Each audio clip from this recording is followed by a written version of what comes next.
a Democrat in your car before you got to work. And not just a Democrat. You got there and you went around to all of your Republican friends that were about to become ex-Republican friends because either they were going to become Democrats or they weren't going to be your friend, okay? And you decided, I'm going to spend the rest of my life converting Republicans to Democrats. Now, if you think about that for a second, you think, Andy, that's impossible.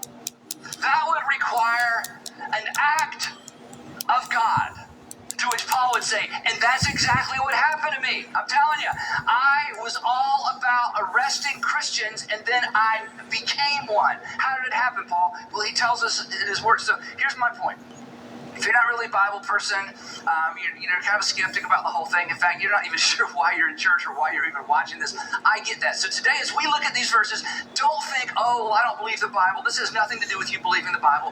This has to do with you listening to a man who lived in the first century that believed maybe what you believed or used to believe what you believe about Jesus, who became a Christian, who became a person who went around convincing other people to follow Jesus, who was a friend of the people who knew Jesus. And he wrote this like in the mid-50s, maybe 20-something years, maybe 20 years after Jesus lived. So this isn't long ago in a land far, far away, 100 years after the fact. And he gives us this extraordinary life insight. Here's one more thing before we look at it.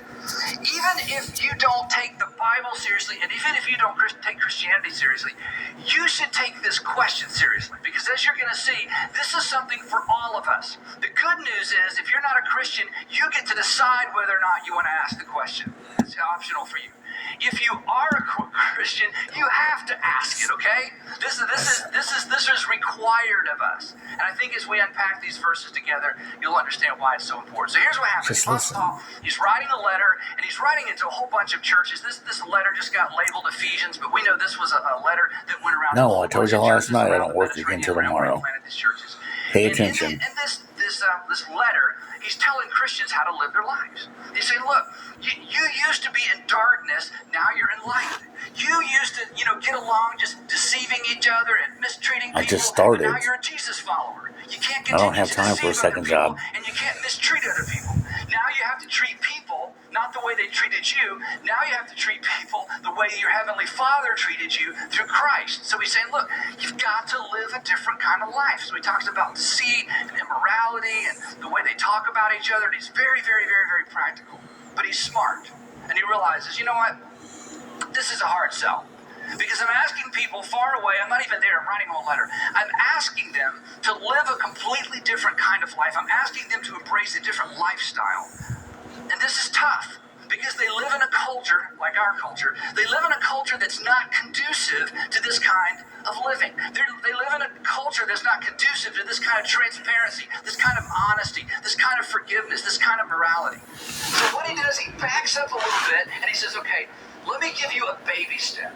Let me give you kind of a first step, and if you'll begin to ask this question, if you'll begin to look at every opportunity, every invitation, and every decision, every opportunity, every invitation, every decision, if you'll look at all of these things through this one simple grid, it's going to give you a head start. It's going to give you a baby step as it relates to living as somebody who's in the kingdom of light rather than the kingdom of darkness. So this is after some real practical hard stuff. He says, let me back up and let me help you ease into this. So here's the Apostle Paul, and here's what he says. We're just going to look at a couple of verses, and then we're going to talk about the question. Here's what he says. He says, be very careful then how you live.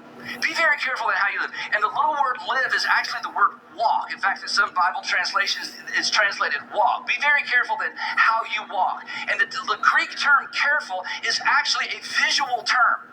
It means look around. It means look around. Don't be careless. Be careful. It's like if you were walking somewhere and there were things you didn't want to step on, or there were things you didn't want to step in. He's saying, in that way, as you live your life, as you walk through life, I want you to be very careful. I want you to look down. I want you to look around. I want you to look behind. I want you to look ahead.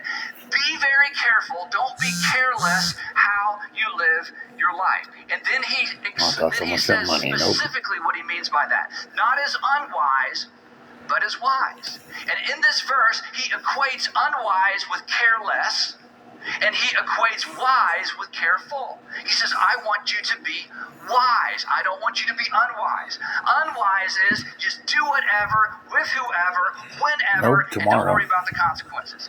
Careful I'm still is, training, so I don't get many careful. hours. Be wise. Look at where you're going. Think about where you've been. Pay attention to what's going on around you. Alright, that's And he enough of that. continues.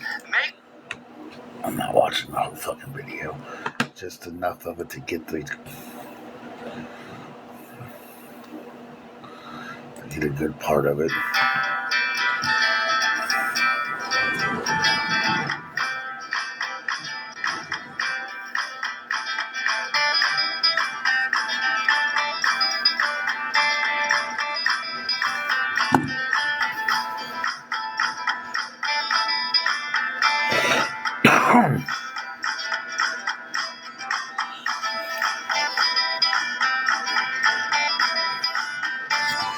No, I got hours, but while I'm training, I don't get many hours. I'll go in tomorrow to finish my videos and do some training, and this Saturday for some training. Once all that's done, I'll be on the floor. But while you're training, they never give you many at any place. It's training hours.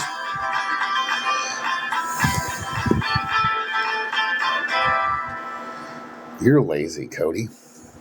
Well, it's good to see everybody today, especially those of you who are at our Atlanta area campuses, our strategic partner churches around the country. You're watching online in your pajamas. We can see you. We have a little screen down here in the front. And just kidding. Aren't you glad that it does make you a little bit nervous, doesn't it? Yeah. And those of you I'm doing what I got to be doing right now. That you're here as well. We're in the middle of a series, and before we jump into the content, I just want to remind you that if this is interesting they always to you, pay you for training. They have to. It'd be illegal not to. 16-year-old son or daughter, I wish my brother-in-law was here. You can send them to justaskit.org. And today's message and this entire series will be here forever as long as you have electricity. And if you're in a small group, we write some questions up. So if you want to discuss this content with your family or in your small group or your dorm or wherever you live, you go there, download the questions, you get a PDF, and you lead people to the questions. Now, the name of the series, as we said, is Ask It, and the subtitle I'm sitting here doing my curriculum for my program. So really, going to a meeting, series is about one trying to raise some money to help me get through until I get a paycheck. One single question is that our hope and our prayer is that this question would become a question you ask for the rest of your life, and this is important, and that you would ask it at every stage in your life. Because at every stage of life, this question has different implications. But at every stage of life, this question sheds light on every other question, especially as you think about questions related to decision making. This question will save you a lot of money. This question will save you a lot of time. And maybe more importantly, this question will save you a lot of tears. In fact, your greatest regret, I know we say this all the time, perhaps your greatest regret would have been avoided if you had asked this simple question and then acted on it. So that's how everybody else doing. The question is, and I want us to say it all together as soon as it comes up on the screen. You ready? Let's say it together. The question is, one more time, what is it? There you go, that's the question. Now last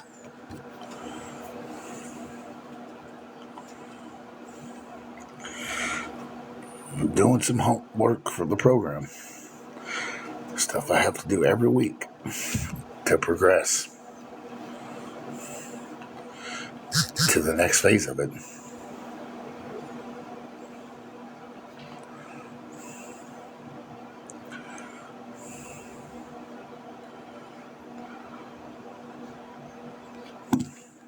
Last week we broke it down, we kind of teased it out, we kind of went into some detail, and we began to ask this question in three different dimensions of our life. And here's kind of the full-blown version of the question. Here it is. It's in light of my past experience, my current circumstances, and my future hopes and dreams. That sounds like fun. What is the wise thing for me to do? In light of my past experience, because as we said last week, my past isn't your past, and your past isn't my past, and there's some things that should influence my current decisions based on my past that you don't need to factor in. The same A lot of people were. It'd get better in about a week. Power would be back on. Everything will dry up. It'd be like it never happened, more than likely. You just hit your 1-year mark, whatever it might be, in light of your current circumstances. What's the wise thing? Not for everybody in the world. What's the wise thing for you to do? And then we talked about our future hopes and dreams. In light of where you want to be someday financially, in light of where you want your marriage to be someday, in light of where you want to be in the relationship to your kids, in light of your future hopes. I haven't seen nothing about another storm. You can't have two of them back to back. God wouldn't allow it. You got to pray to God and tell Him to stop it. And your future hopes and dreams are your future hopes and dreams. I'll be doing cashier work. My future hopes and dreams. What's the wise thing, not the right thing? You got to pray to God and ask Him not to send the hurricane. Better than legal. Not what can I get by with. This is way better than what can I get by with. What is the wise thing for me to do? Then last week at the end, I gave you some homework, and it was pretty simple homework. I just said, ask it. You don't have to do anything. You don't have to do the wise thing. But as I said, you owe it to yourself to know what the wise thing is. I went in yesterday. And if you think about your past, your current, your future hopes and dreams, and you ask this question before every decision, before every invitation, with every single financial decision, if you begin to ask this question, and then you decide, well, I think I know what the wise thing is to do, but I'm not going to do it. That's important. You've learned something about yourself. You have learned, and I know this is kind of harsh, but it's part of my responsibility. If you ask the question, what's the wise thing to do? And you think you know what the wise thing is to do, and you decide not to do it, you've learned a very valuable lesson about yourself. And here it is. You don't have your own best interest in mind. And you should know that about yourself. And then you need to ask another question. If I don't have my own best interest in mind, who does? And where is that going to lead? Now, you don't need to do anything. It's none of my business. It's your life. But you should ask the question. You owe it to yourself. Every invitation, every opportunity, every decision. What is, if I were to choose to be wise, what is the wise thing for me to do? Now, today, moving ahead, that's all last week. We're going to look at some options because obviously you don't have to do this. In fact, you don't ever have to do anything I suggest or that the scripture suggests. So what we're going to do today is look at the options, and here's why. In the book of Proverbs, Solomon, who was purported to be the wisest man who ever lived, and even in his day and age, he was so wise, as we're going to see in a few weeks, that different kings would send their representatives to talk to Solomon when they had a difficult question. He wrote the book of Proverbs. He wrote the book of Ecclesiastes. If you've never read the Bible and you think the Bible's just rubbish, I dare you to read the book of Ecclesiastes, especially if you're over 40, because you'll read the book of Ecclesiastes and go, don't tell anybody, but I think I agree with this guy, okay? We talk about these three options.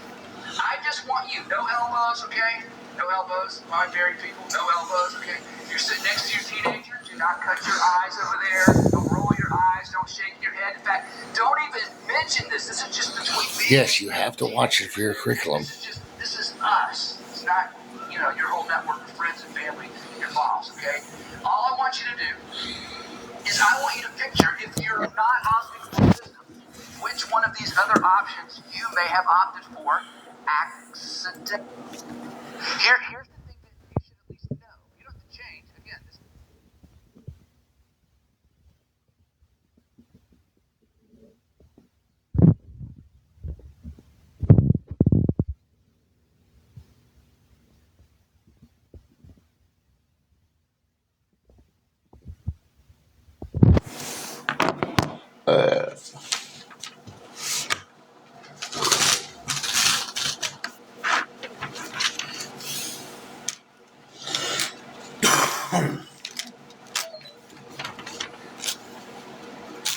Yeah, I figured you were going to die. Or you were going to die.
through 63.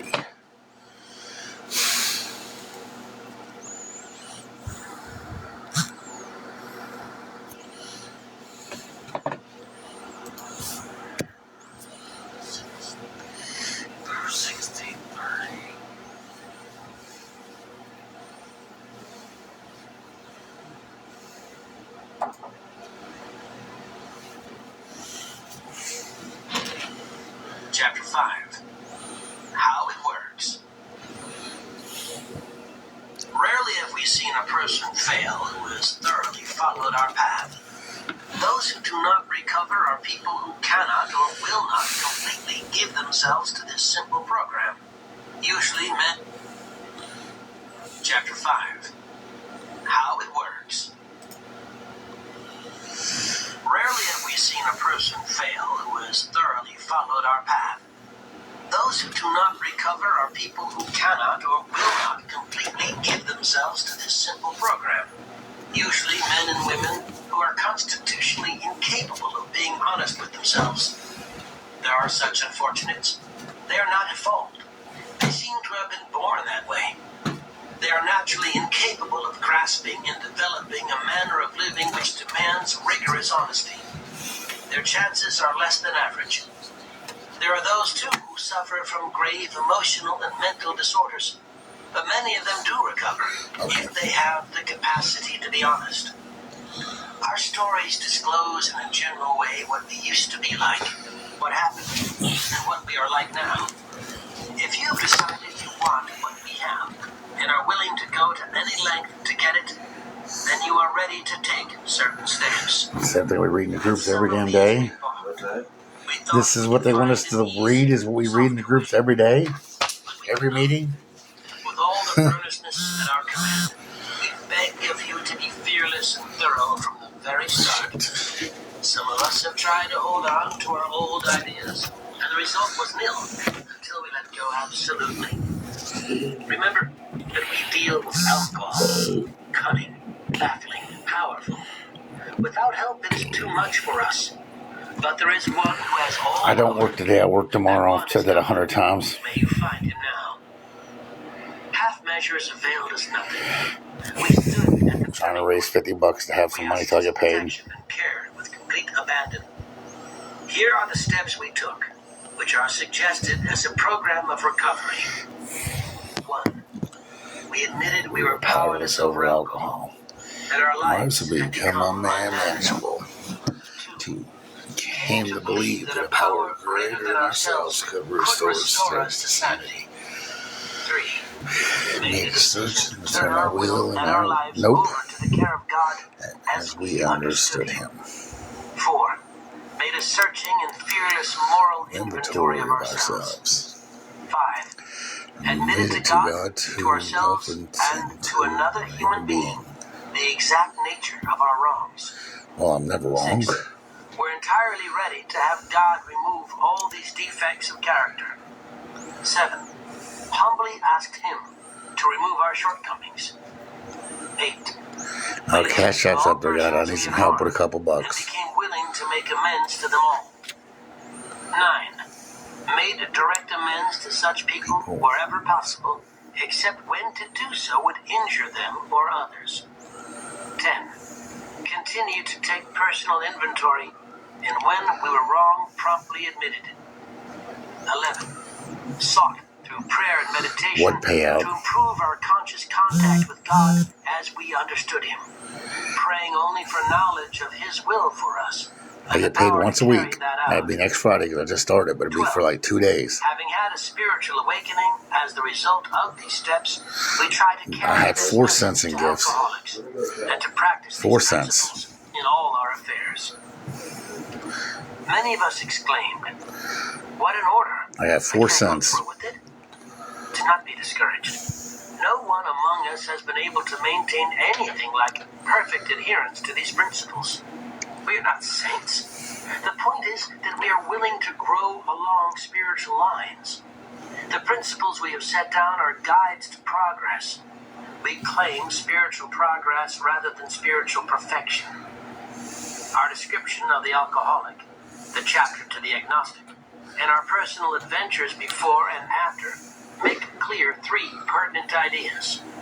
A, that we were alcoholic and could not manage our own lives. B, that probably no human power could have relieved our alcoholism. C, that God could and would if he were sought. Being convinced, we were at step 3, which is that we decided to turn our will and our life over to God as we understood him. Just what do we mean by that? And just what do we do? The first requirement is that we be convinced that any life run on self-will can hardly be a success. On that basis, we're almost always in collision with something or somebody, even though our motives are good. Most people try to live by self-propulsion. Each person is like an actor who wants to run the whole show, is forever trying to arrange the lights, the ballet, the scenery, and the rest of the players in his own way. If his arrangements would only stay put, if only people would do as he wished, the show would be great. Everybody, including himself, would be pleased. Life would be wonderful. In trying to make these arrangements, our actor may sometimes be quite virtuous. He may be kind, considerate, patient, generous, even modest and self-sacrificing. On the other hand, he may be mean, egotistical, selfish, and dishonest. But, as with most humans, he is more likely to have varied traits. What usually happens? The show doesn't come off very well. He begins to think life doesn't treat him right. He decides to exert himself more. He becomes, on the next occasion, still more demanding or gracious as the case may be. Still, the play does not suit him. I got proof of food now. Admitting he may be somewhat at fault, he is sure that other people are more to blame. He becomes angry. Should be on the way. Chapter 6. Interaction. State night. Having made our personal inventory, what shall we do $50. about it? We've been trying to get a new attitude, a new relationship with our Creator, and to discover the obstacles in our path. We have admitted certain Hey, everybody's leaving, thank We God. have ascertained in a rough way what the trouble is. We've put our finger on the weak items in our personal I'll go to your own live. Now these are about to be cast out.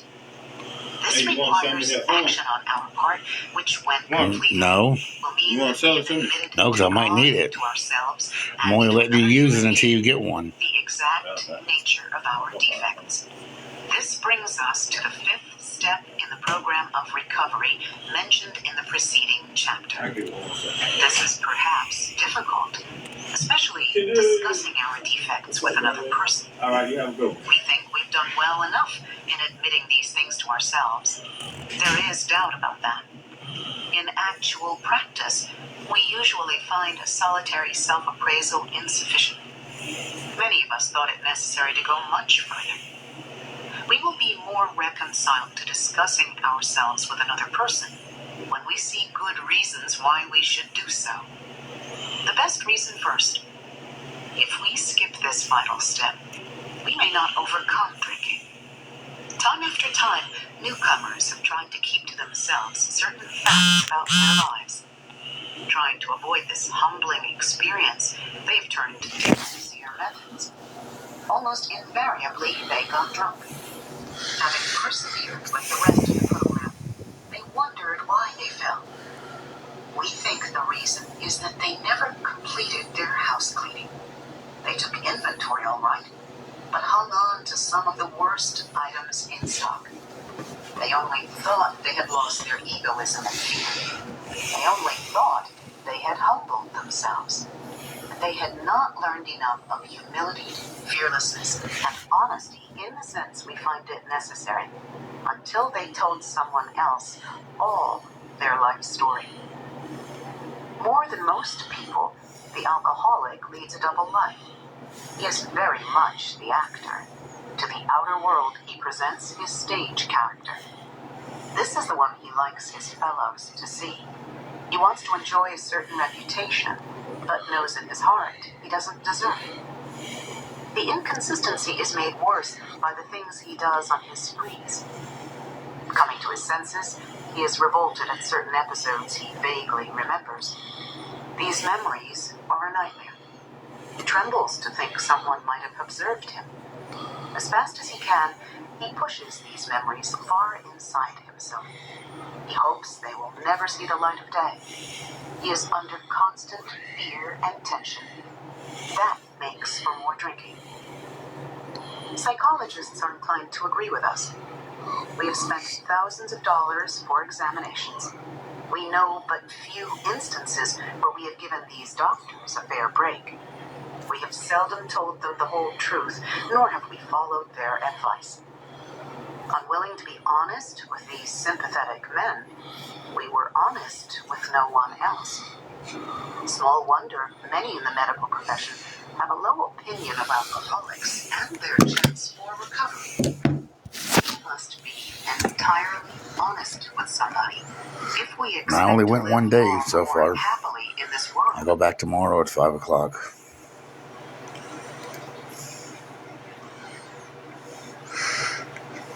Damn. Now they want us to read We Agnostics too? There are 5 readings in this one fucking... Holy shit. It's like 3 readings in one curriculum for this.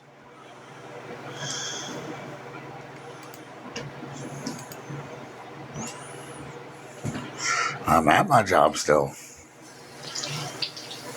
Huh? Not talking to you. Again. Chapter 4. We Agnostics.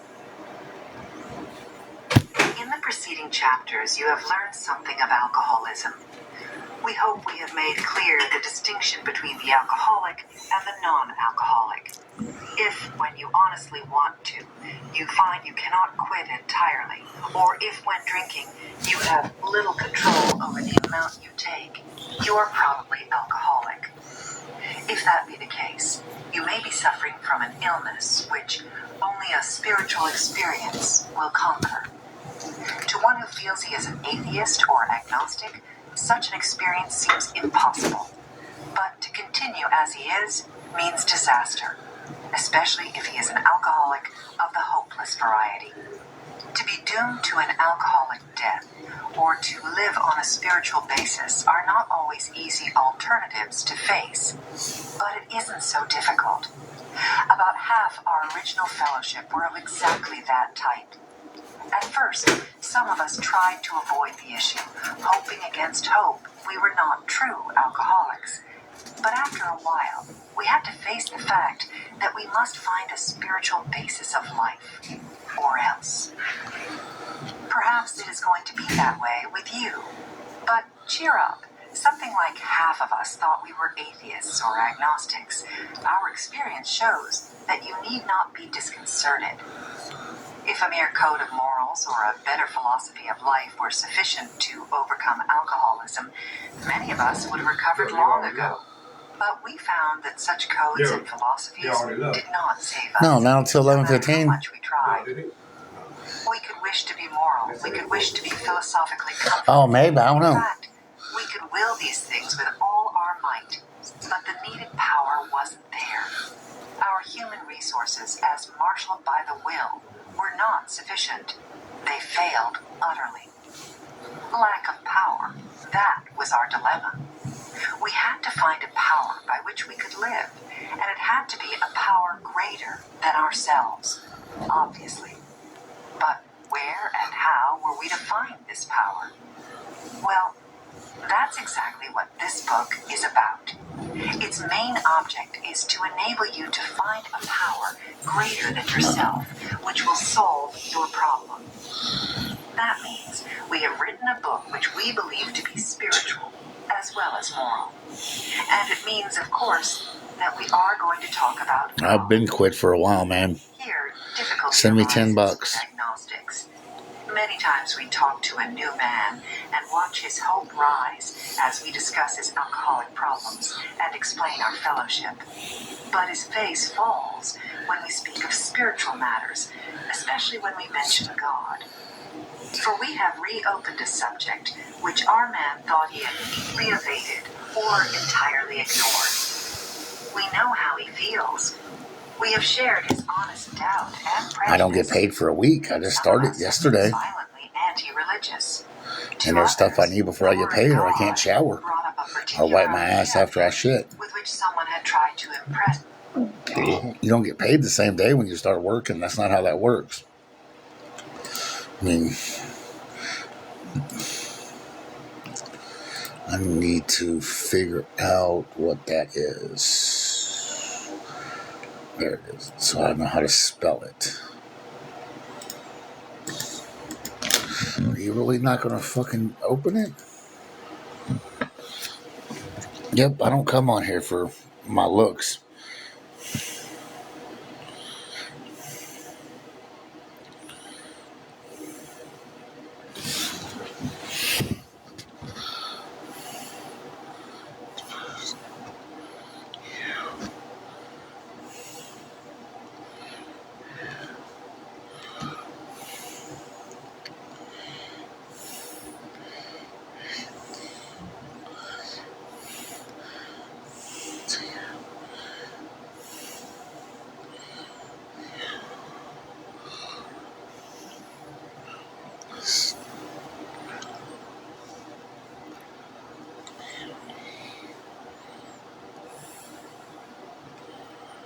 I didn't say no bad words. I can start.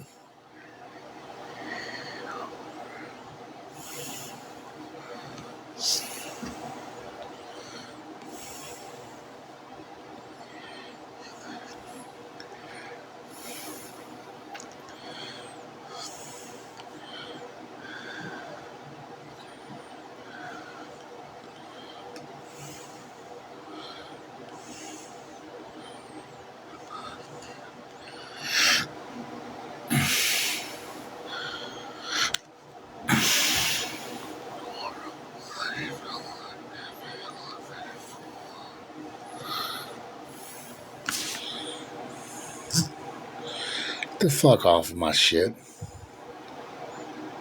every week, but I don't just start it, so I won't get a paycheck for 2 weeks.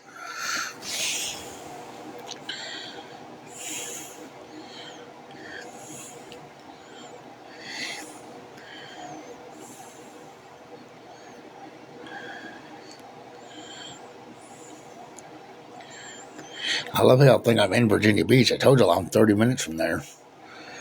Y'all want to believe what y'all seen on that fucking video when I did not own that fucking phone. Like I said before, Mary owned it. Wasn't even my phone. But believe what y'all want to believe. Wife, karma will come and bite you in your fucking ass.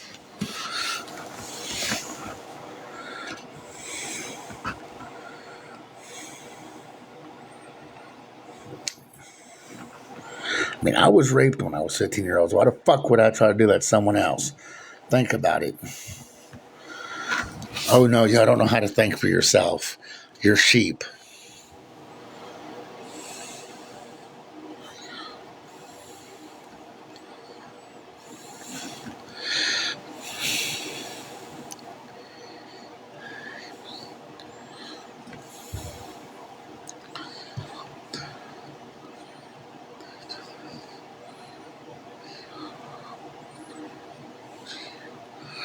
No, I'm talking to someone I blocked, so I don't know how the hell I'm talking to them.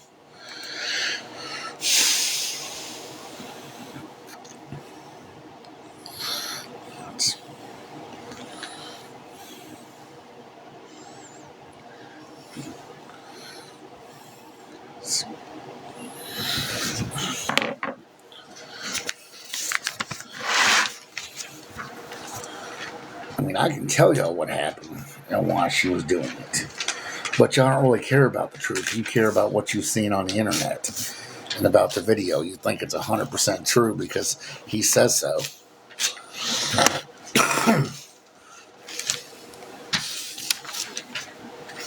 And that's y'all's problem.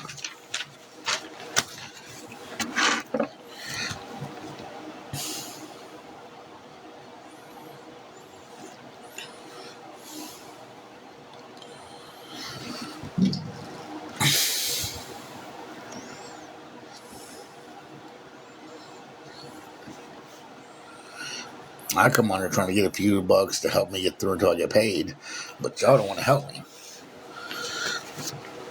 I'd rather help these other people on here that are actually scamming you and using their money for drugs and knotting out on lives.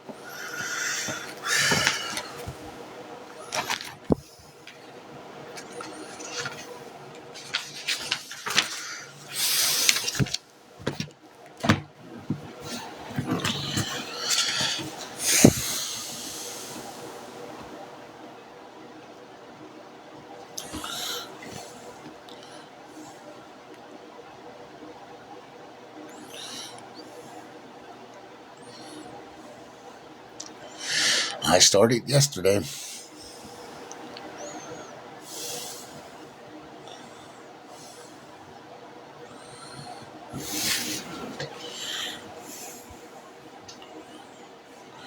I haven't got them because the lady hasn't processed my proof of residency letter. So I didn't get them like I was supposed to yesterday. I gave them what they wanted to, and they didn't process the letter, so it made them not come for this month. You don't believe it? Well, don't believe it. They didn't come for this month. Why the fuck would I lie about that, dumbass? You don't believe it? Well, don't believe it. They didn't come for this month. Why the fuck would I lie about that, dumbass?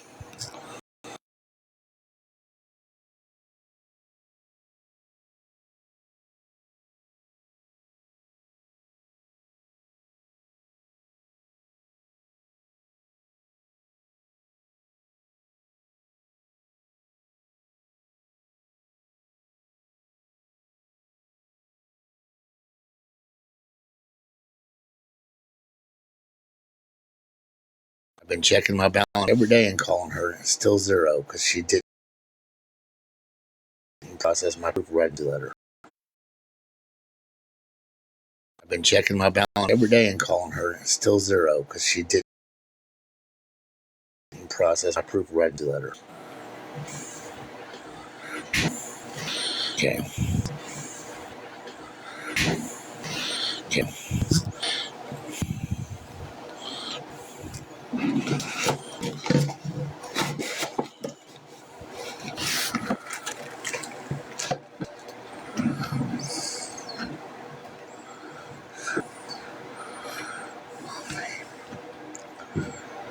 $50 helped me get through until then, and I kept a couple jobs for over a year.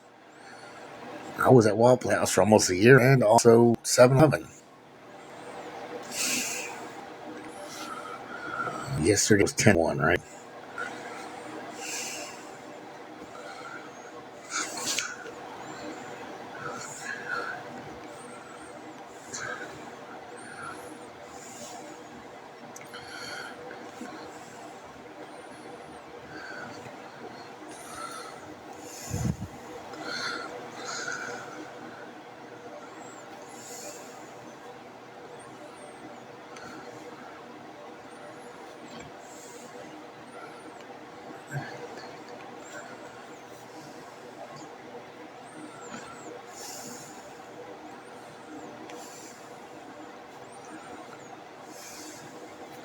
All right, curriculum is done for another week.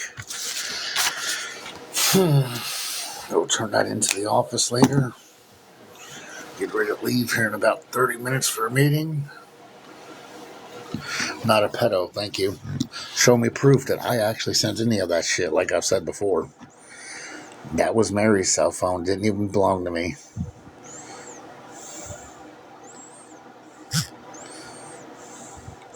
Nope, I haven't had 4 jobs in the last month. I haven't worked for the last month because I was waiting on them to find me a job like they said they would here. So no, I haven't.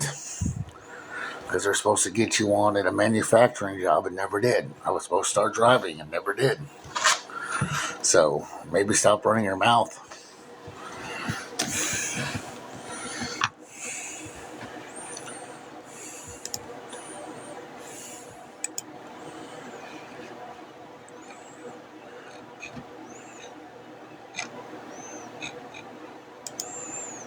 Howdy, Lisa.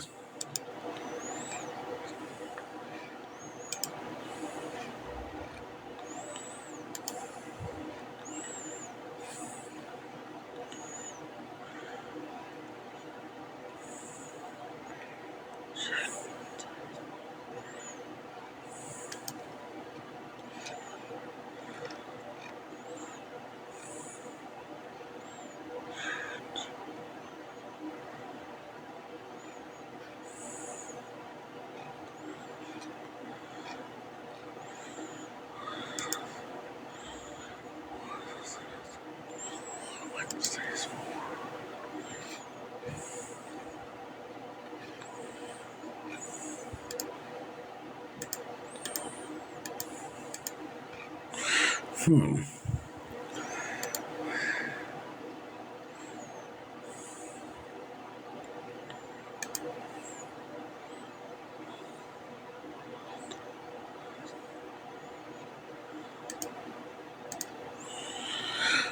I'm going all right, trying to get $50 to help me get through until I get my first paycheck.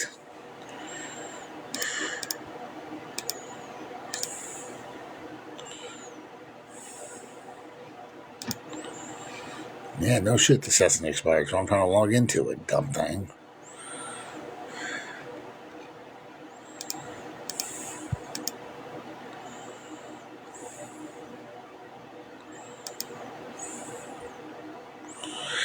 And I have to remember a password is saved in my thing.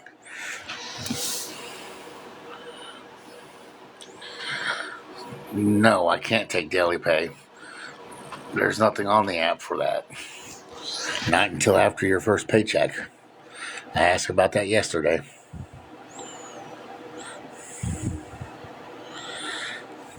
I mean, I wish I could, but I messaged them yesterday about it. Why is that showing up? That's from Huddle House. 8% taxes.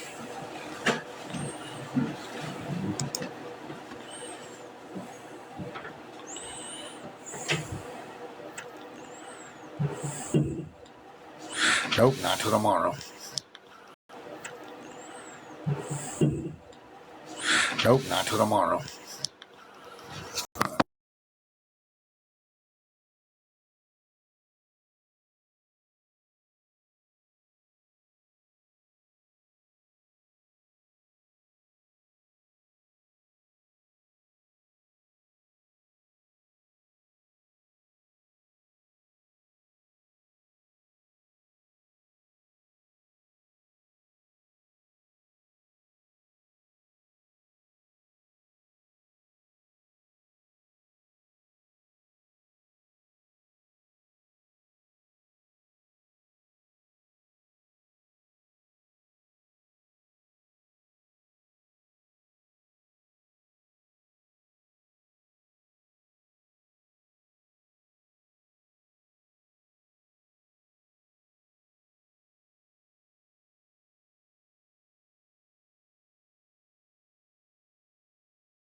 Live it, learn it, love it.